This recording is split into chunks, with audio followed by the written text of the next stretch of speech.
Nah, ini sudah hadir Bapak Markus Nugroho. Kami persilahkan Pak Markus. Ya, siang Mas Selamat Dedi. siang. Suara saya cukup jelas? Cukup jelas, Pak. Oke, And clear. thank you. Saya sharing screen dulu ya. Silakan, Pak.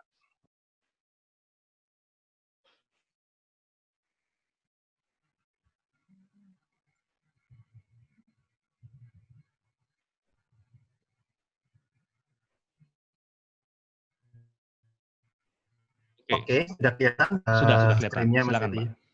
Sudah ya. Oke, terima kasih. Siang rekan-rekan semua, saya Markus. Jadi saya Customer Solutions Consultant di Google Cloud Indonesia. Spesialisasi saya di area data analytics. Kebetulan sekitar mungkin 20 tahun terakhir, memang saya di area tersebut ya, data management dan juga data analytics, machine learning. Jadi ingin share sedikit mengenai bagaimana itu bisa percepat transformasi bisnis menggunakan inovasi-inovasi di area analisis. Oke, sebelum saya masuk ke materi intinya, ya, saya ingin mulai dengan suatu cerita nih. Jadi ini teman-teman lihat di depan ada AirAsia, teman-teman pasti juga udah kenal AirAsia ya. Dia top 5 airlines di Asia Selatan. Mereka punya lebih dari 200 dalam satu tahun itu mereka punya lebih dari 70 juta penumpang.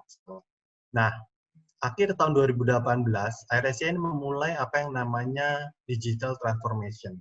Mereka berusaha merubah bisnisnya menjadi data first business. Jadi segala keputusan bisnisnya itu mau dilakukan berdasarkan data. Nah, ada dua area yang mereka ingin capai. Yang pertama adalah operational cost efficiency. Yang kedua adalah meningkatkan customer experience. Jadi mereka melakukan migrasi dari on-premise ke Google Cloud. Kemudian mereka menerapkan machine learning pada bisnisnya. Contohnya adalah menentukan harga suatu truk, misalkan dalam minggu depan Jakarta ke Singapura gitu ya. Nah, mereka dibantu harganya dengan machine learning berdasarkan pattern-pattern sebelumnya, berdasarkan data eksternal, price di market dan seterusnya. Yang kedua, mereka bersama experience, diantaranya mereka menerapkan chatbot. Jadi nanti calon penumpang yang mau membeli tiket nggak harus ke web, nggak harus juga ke aplikasi. Mereka bisa ngobrol aja sama AirAsia agen gitu ya. Tapi sebenarnya itu chatbot. Saya mau ini mau ada perjalanan, oke mau kemana gitu. Saya mau ke Bali kapan dan seterusnya sampai akhirnya transaksi. Jadi kayak ngobrol sama temen akhirnya sampai transaksi. Nah, itu inovasi yang dilakukan AirAsia. Nah, apa yang mereka achieve? Yang pertama adalah mereka berhasil reduce operational cost itu sampai 15%. Which is itu besar sekali untuk airlines, di mana bersaing sangat ketat ya di area itu, dan itu sangat membantu mereka. Yang kedua, di area data analytics, mereka punya sekitar 1.500 data analis. Biasanya bekerja menggunakan spreadsheet on-premise ya, di masing-masing. Dan mereka ketika menunggu sales report itu harus menunggu sebulan. Jadi sales report untuk di-update itu ya, diproses. Nah, ketika mereka move ke cloud, mereka menggunakan BigQuery untuk menyimpan data dan menggunakan spreadsheet di cloud namanya Google Sheet, connect langsung query, mereka bisa mendapatkan update datanya tidak lagi bulan, jadi online. Setiap saat mereka mau lihat data terupdate, itu sudah siap. Beberapa mungkin daily, untuk yang sifatnya jauh lebih dekat. Dan itu sangat membantu tim analis. Dan kelebihannya lagi adalah lebih secure. Sekarang semua report mereka dan sheets mereka itu terpusat di Google Cloud. Mereka bisa apply security. Ketika seseorang yang dikasih hak itu katakan mengirim ke orang lain di luar company AirAsia itu tawan, ya. Jadi sangat secure. Nah, dengan banyak inovasi itu, AirAsia mendapatkan award. Jadi tahun 2019 IDC mengadakan suatu award gitu ya di berbagai aspek untuk digital transformation, itu yang menang AirAsia untuk se-Asia Pasifik. Dan saat menerima award itu, Presiden AirAsia pun mengatakan ini sangat terbantu berkat partner-partner kami, diantaranya Google. Oke, nah tadi sebenarnya cerita tadi menggambarkan gimana kita bisa menggunakan data analytics untuk membantu bisnis gitu ya. Jadi data itu nggak hanya disimpan, tapi harus kita analisis, kita terapkan misalkan machine learning untuk membantu bisnis kita. Nah, di Google pun kita melihat bahwa saat ini merupakan momentum dari data analytics. Simpelnya kita lihat data yang disimpan ya, data yang disimpan di data warehouse kami yang namanya BigQuery, itu ukurannya udah besar sekali, udah sampai exabyte. Untuk tim teknis mungkin yang biasa di data ini tahu ya exabyte itu apa. Tapi sebagai gambarannya, kalau secara size data, biasanya kalau di Indonesia itu customer-customernya ukurannya masih terabyte. Jadi data disimpan banyak, dia ukurannya terabyte. 1000 terabyte namanya petabyte. Ada juga beberapa. Nah ini exabyte ini adalah 1.000.000 terabyte. Jadi udah besar sekali yang disimpan di BigQuery. Salah satu customer kami datanya juga sangat besar sampai 250 petabyte lebih. Dan yang penting adalah growth-nya. Kami melihat ada 3 kali lipat growth dalam setahun terakhir untuk data-data yang simpan di platform kami. Ya. Nah, ini contoh beberapa customer ya yang kita bisa share yang menggunakan platform BigQuery tadi. Jadi teman-teman mungkin bisa lihat beberapa di sini kenalnya AirAsia, Uber, Didi, ada juga Gojek. Oke, nah apa sih sebenarnya goal yang ingin dicapai oleh BigQuery tadi sebagai server data warehouse itu ya? Yang ingin dicapai seperti ini. Jadi ketika rekan-rekan menyimpan data gitu ya, suatu organisasi menyimpan data, sebenarnya yang ingin dicapai adalah warna biru. Jadi analisis dan juga insights terhadap bisnis kami. Gitu. Misalkan simpelnya sales. Kita pengen tahu sales saya ini saat ini gimana sih posisinya dibanding tahun lalu naik atau turun, dan bagaimana ke depan nih. 3 tahun ke depan dia makin naik, atau makin turun, atau ada produk-produk yang naik dan ada produk-produk yang turun. Nah, itu yang mana, dan seterusnya. Sebenarnya itu yang diperlukan. Nah, tapi kalau kita lihat ya, yang warna abu-abu, nah ini effort dan waktu yang digunakan oleh tim teknologi untuk mensupport analitik ini, banyak kan bukan di analisis insight, tapi malah di pertama sizing dan membeli server, resource provisioning. Kemudian menghandle ketika perlu scale, datanya makin gede nih, nggak sesuai desain awal, gimana caranya? Kemudian perlu performance training. Kemarin ada laporan report-reportnya lambat nih, gitu. Gimana tuningnya dan seterusnya. Juga monitoring. Jadi waktu untuk analisis dan insight ini sangat kecil sekali. Nah, yang ingin diberikan oleh Google adalah seperti ini. Jadi data disimpan di Google. Yang warna abu-abu ini sudah di-handle oleh tim Google. Teman-teman tinggal pakai saja. Intinya adalah 100% waktunya bisa digunakan untuk menggali insight-insight yang berguna untuk bisnis. Nah, ada 5 solution area yang akan diberikan oleh data analytics di Google Cloud Platform yang rekan-rekan bisa manfaatkan seperti AirAsia tadi ya. Yang pertama adalah dengan melakukan modernize data warehouse dan membuat intelligence itu actionable. Nah, sebelum masuk lebih jauh, apa sih sebenarnya serverless data warehouse tadi gitu ya? Atau yang kami namakan BigQuery, nama produknya. Jadi itu suatu enterprise data warehouse untuk menyimpan berbagai data dalam satu organisasi. Idealnya semua data yang penting yang bisa diolah untuk insight untuk bisnis itu dikumpulkan di sini.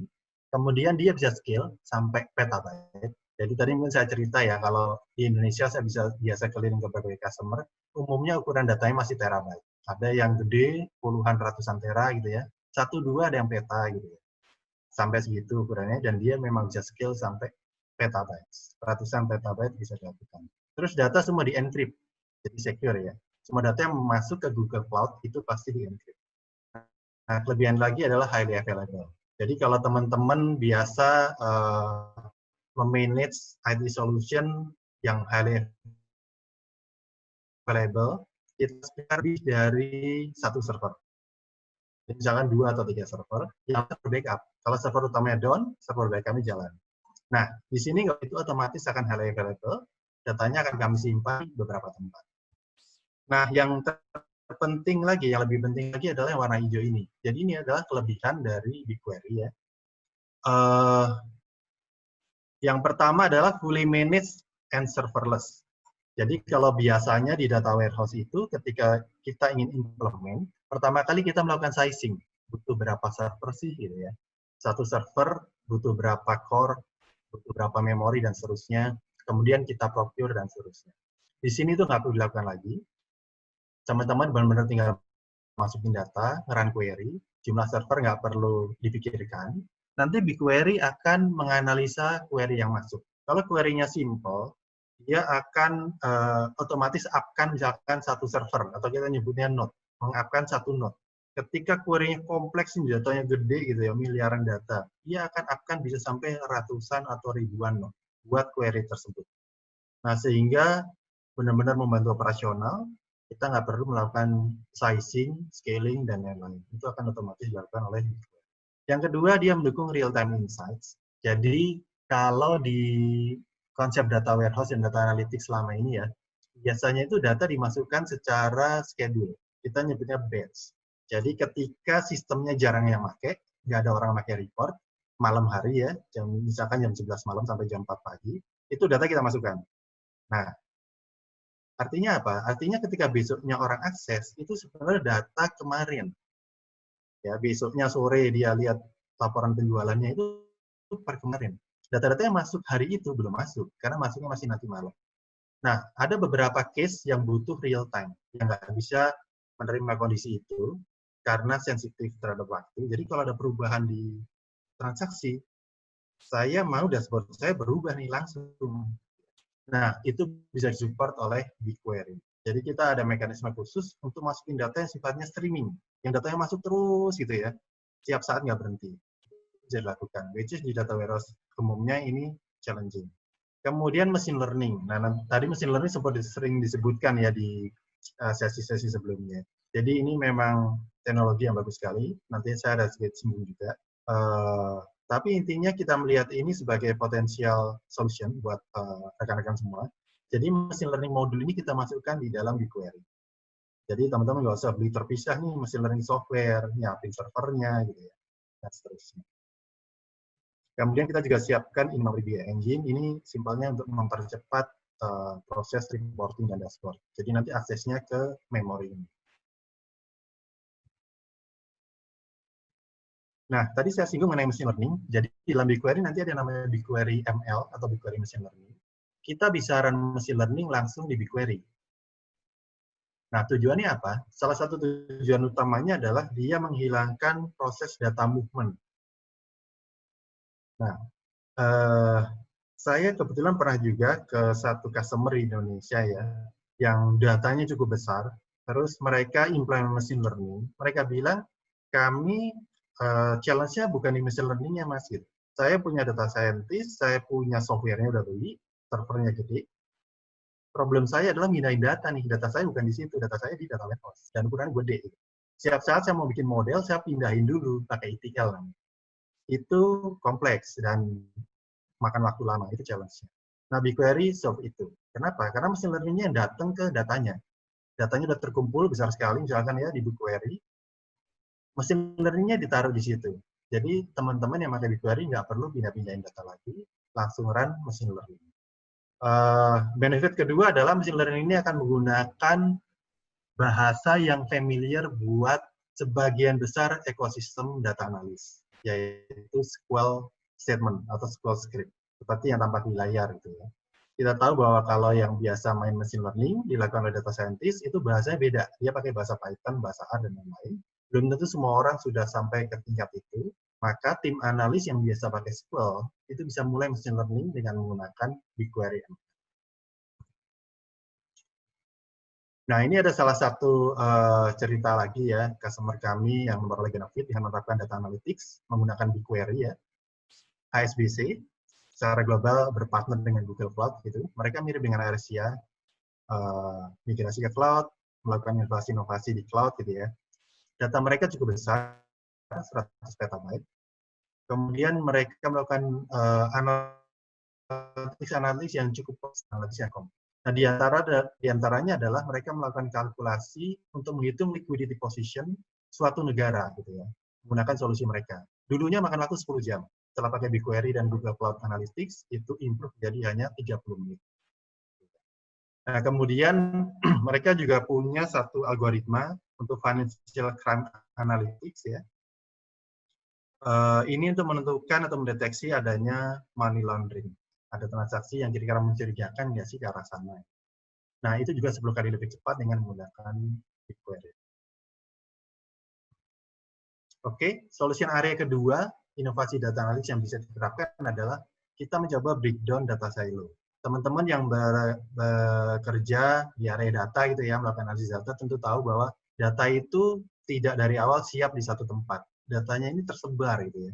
Ada yang di aplikasi ERP misalkan, aplikasi CRM, aplikasi SR, marketing, dan lain-lain. Itu yang tentunya perlu kita ekstrak, kita kumpulin. Nah, kadang ngumpulinnya ini nggak gampang. Kita pakai tools yang namanya ETL. Nah, di sini kami coba bantu ya. Yang pertama kita ada solusi yang namanya Cloud Data Fusion. Ini ETL tools di cloud. Teman-teman nggak usah pesan server dulu, beli server, dan lain-lain. Teman-teman bisa gunakan langsung di cloud. Kemudian dia GUI-based, code free. Jadi tidak perlu mulai dengan atau banyak melakukan pemrograman. Dia tinggal drag and drop. Nah, di sini kelihatan ya secara visualnya, graphical, tinggal drag and drop dari sumber data misalkan, saya drag transformasi satu, saya drag lagi ke target. Yang kedua, BigQuery juga menyediakan data transfer service yang memudahkan kita ngambil data tanpa bikin ETL atau tanpa bikin program. Datanya kita schedule, nanti otomatis jadi table di BigQuery. Datanya tahu-tahu datang gitu aja. Yang kedua. Yang ketiga, kalau untuk rekan-rekan yang sudah pakai nih, saya sudah pakai data warehouse, Teradata maupun Redshift gitu ya, atau nyimpan di S3 datanya. Saya pengen taruh ke BigQuery, ada toolsnya nggak sih? Nah, itu ada. Kita ada data dan skema migration yang memudahkan pindahin data ke BigQuery. Nah, yang tadi saya singgung sedikit data transfer service, mungkin lebih jelasnya di slide ini. Jadi di sini teman-teman bisa lihat ada banyak aplikasi di kiri ya. Ada Google Analytics, Firebase, AdWords, Salesforce, Marketo, dan lain-lain. Dan lebih dari 100 aplikasi lain. Nah, ini adalah aplikasi-aplikasi yang bisa kita ambil datanya secara otomatis ke BigQuery. Jadi misalkan rekan-rekan ada yang pakai Google Analytics, punya website e-commerce misalkan. Saya pengen tahu behavior user kita yang datang ke website saya.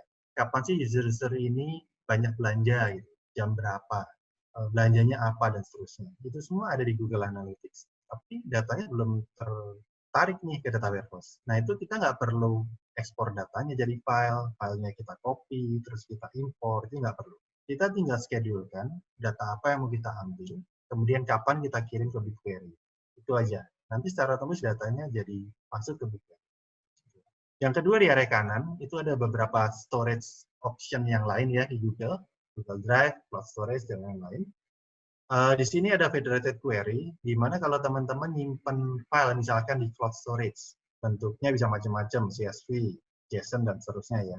Simpan di sini banyak gitu ya, bertahun-tahun. Nah, kemudian suatu saat saya pengen akses file itu, gitu. Saya pengen cari data di file itu. Teman-teman nggak perlu import ke BigQuery, terus lakukan select statement di sini. Tapi simple langsung select dari BigQuery, ngambilnya keluar gitu, ke cloud storage. Jadi nggak ada data yang perlu dipindah. Nah, itu sangat memudahkan proses integrasi. Nah, ini namanya federated query. Oke, tadi area yang kedua. Area yang ketiga adalah, untuk berinovasi adalah gimana kita bisa mengapply intelligence menggunakan Google Machine Learning. Nah, mungkin awalnya apa sih machine learning itu? Apa sih AI, artificial intelligence ya? Di sini teman-teman bisa lihat pengertiannya ya. Cabangnya juga banyak sekali ya, ada deep learning, predictive analytics, kemudian ada NLP untuk mempelajari bahasa gitu ya, omongan maupun teks. Ketika orang ngasih feedback misalkan di website kita, saya ingin tahu feedbacknya negatif atau positif, sentiment analytics, itu pakai NLP. Kemudian ada juga vision, kalau kita punya gambar, punya video, saya pengen ngambil dalamnya gambar itu otomatis, bisa pakai AI. Namanya visioning. Nah, yang paling penting tapi ada dua. Yang pertama adalah machine learning itu adalah cara untuk solve problem tanpa codifying solution-nya, tanpa pakai kondisi yang di hardcode, if then else gitu. Misalkan simpelnya saya ingin dibantu machine learning mempredik untuk area kredit. Ketika customer datang, saya pengen tahu nih berdasarkan umur, tempat kerja, lama kerja, rumah sendiri atau kos dan seterusnya ya, banyak parameter. Orang ini kira-kira bagus nggak dalam membayar nanti, atau kira-kira di tengah jalan bakal berhenti. Ratingnya namanya customer rating ya, ada 1-5, 1 paling bagus, 5 paling jelek. Nah, penentuan rating 1-5 itu nanti akan machine learning tentukan berdasarkan pattern data kita. Data kredit kita selama 5 tahun atau 10 tahun, customer bayar itu seperti apa. disambungkan ke yang tadi, umur, tempat tinggal, kerja, dan seterusnya. Kita nggak pakai event else jika umurnya sekian, laki-laki, kerja di sini, wah ini jelek nih, kita nggak pakai itu. Nah, jadi dia bisa belajar dari pattern data kita. Yang kedua yang penting adalah dia bisa makin lama makin pintar. Jadi a way to build system that improve themselves over time. Dia bisa improve dirinya makin lama makin pintar. Nah, itu kurang lebih pengertian dari machine learning. Google sendiri merupakan data company dan kita meng-apply machine learning ya di berbagai aplikasi kita. Teman-teman bisa lihat misinya Google di sini, sangat data dan intelligence oriented ya. Organize the world information and make it uniquely accessible and useful. Nah, itulah mengapa teman-teman sekarang bisa pakai Google Search, YouTube, Google Maps, yang memang sesuai dengan visi kami. Menyediakan data yang benar-benar bisa diakses teman-teman, bisa dimanfaatkan. Dan di berbagai aplikasi yang teman-teman pakai ini ada machine learning-nya sebenarnya. Kenapa search-nya begitu bagus gitu ya? Saya mau cari apa aja ada dan relevan.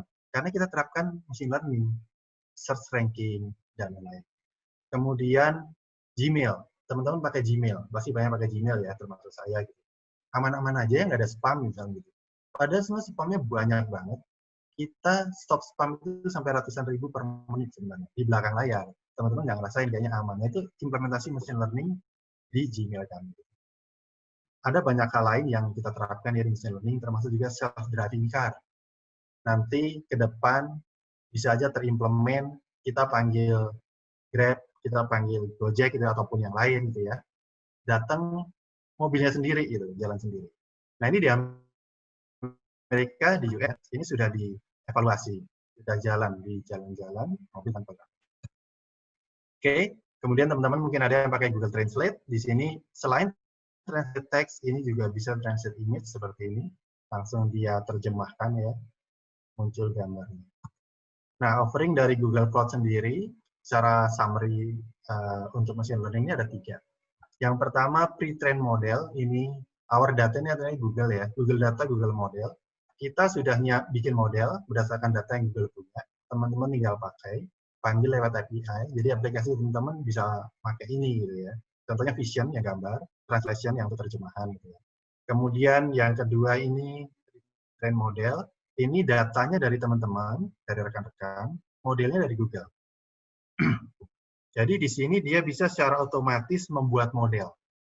Teman-teman tinggal siapin data ya, data sekian tahun. Misalnya tadi credit rating. Saya kasih data customer kami sekian tahun.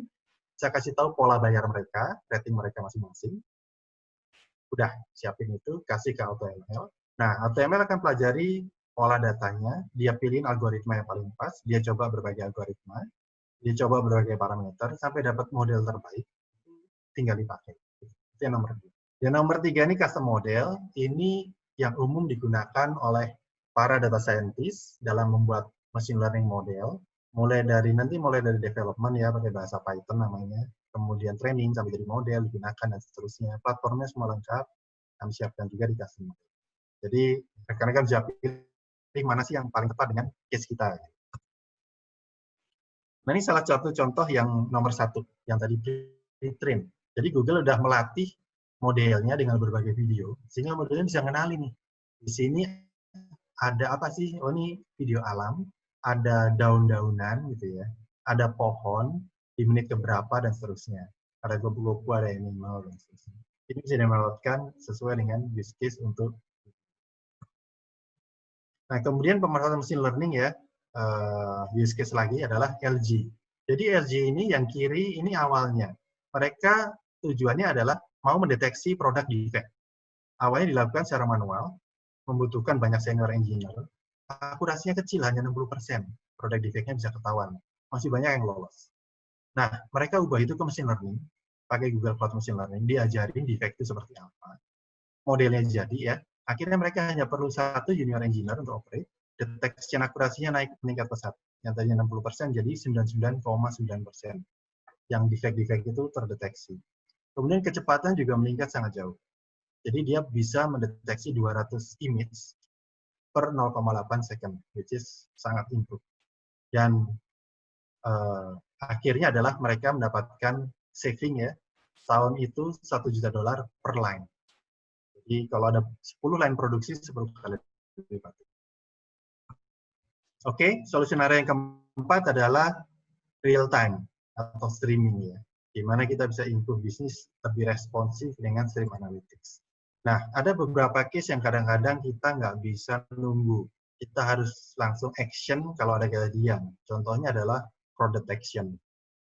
Ketika kita dapat info dari satu transaksi ini kayaknya fraud, kita nggak bisa nunggu sampai malam ketika datanya masuk gitu ya, baru dapat udah telat. Dan langsung dapat info, langsung action. Kalau sehari-hari teman-teman simpelnya pakai Google Map atau Waze ya. Kita pengen hindari macet, nah begitu area itu macet kita harus dapat tuh langsung, oh area ini macet kita hindari. Jangan sampai kita udah masuk baru dapat ada kemacetan. Ini contoh case yang membutuhkan real time analytics. Nah, di Google kami juga siap platform untuk melakukan real time analytics. Soalnya nih kita pakai 4 ini. Jadi PubSub ini untuk ingestion atau data masuk streaming. Transaksi tadi yang saya ingin detect fraud-nya masuk terus ya. Kita cek gitu. Maksudnya lewat gerbangnya namanya cloud PubSub. Nanti akan diberikan ke layer kedua untuk melakukan transformasi, penyiapan data dan seterusnya. Kemudian dia bisa panggil machine learning, deteksi ini fraud nggak ya gitu ya. Nah, hasil akhir kita simpan di yang namanya query yang tadi saya jelaskan. Ini secara simpel seperti untuk streaming data. Nah, ini ada satu cerita lagi, customer kami juga, Geotab ya. Mereka leader telemetri. Solusinya smart city. Biasanya ada wilayah di menerapkan smart city, mereka sensitif, mereka pelajari behavior mengemudinya. Apakah ngebut-ngebutan, apakah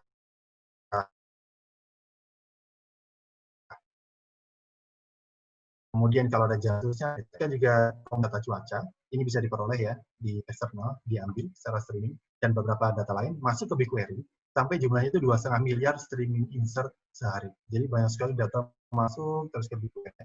Kemudian di run BigQuery Machine Learning untuk mendeteksi daerah-daerah mana yang berbahaya. Dan kemudian cenderung ngebut gitu. Kita harus lebih hati-hati. Nah, itu ditunjukkan di dashboard yang warna merah. Nah, cuma ini benar-benar real time akan berubah untuk situasi. Misalkan teman-teman di kanan mungkin bisa lihat ya, walaupun kecil, ini kabut dan salju. Nah, biru berarti ini dalam kondisi salju. Kalau kita tambahkan kondisinya ada kabut, ini nanti akan berubah merahnya. Kedua, kita punya tools dan teknologi juga yang membantu kita menggovern data. Salah satu toolsnya namanya Data Loss Prevention, DLP ya. Intinya adalah dia bisa mendeteksi data-data sensitif yang ada di data kita ya. Dia bisa kasih tahu, bisa protect dan seterusnya. Misalkan kita simpan data customer gitu ya. Kemudian mungkin di area atau kolom yang sifatnya komentar atau deskripsi, nggak sengaja ada yang masukin tuh nomor kartu kredit berapa atau nomor paspor. Nah, itu bisa kedetek sama Cloud DLP ini. Dan nanti dia bisa memberikan warning ke kita. Kemudian kita juga comply dengan berbagai macam compliance, ISO, IPA, dan maupun yang business related seperti PCI DSS itu ya. Kita juga comply dan kita sangat transparan juga. Siapapun yang akses data, akses sistem milik kita itu semua akan kelihatan. Gitu. Oke, mungkin itu sharing saya ya mengenai GCP Data Analytics dan bagaimana customer-customer, bagaimana berbagai organisasi bisa memanfaatkan itu untuk improve bisnisnya gitu ya. Kalau teman-teman ingin tahu lebih lanjut, bisa kontak kami, bisa juga langsung mulai dengan baca-baca di cloud.google.com, solutions big data ya, yang ada di sini. Oke, terima kasih atas waktunya. Mungkin sesinya kembali ke Mas Dedi ya.